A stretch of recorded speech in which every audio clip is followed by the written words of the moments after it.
Sa San Jose, Bulacan, dumayo kaninang hapon si Senador Grace Poe. Hindi niya kasama si Senador Cheese Escudero ang kanyang katandem.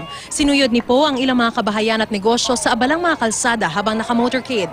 Namigay ng mga t-shirt, pamaypay at baller band habang papunta sa pabahay covered court sa Barangay Muzon, kung saan siya nagdaos ng kokos sa mga residente. Muling ipinaliwanag ni Poe na wala ng balakid sa kanyang pagtakbo sa pagkapangulo ngayong kinatigan na siya ng Korte Suprema. Natapos na natin ang problema sa Korte Suprema. Tayo ay sinabi na pwedeng tumakbo bilang Pangulo. Meron tayong pangalawang hamon ngayon. Hindi pa tapos ang laban.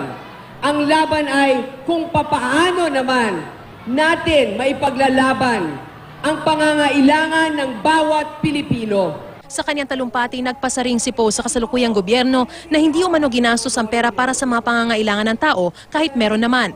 Sinagot din ni Poe ang banat ng tagapagsalita ng Liberal Party kung bakit bilang Vice Chair ng Agricultural Committee sa Senado ay di man lang nila naipasa ang Coco Levy Trust Fund Bill at di man lang siya naging co-author nito. Yung liderato nga nila ang dapat tanungin. Mismo yung Senate President tungkol sa bakit na-delay ito sa Senado.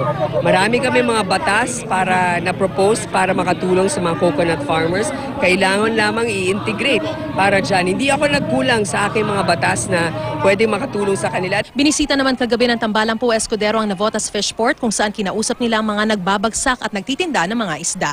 Mariz Umali, Nakatutok, 24 Oras.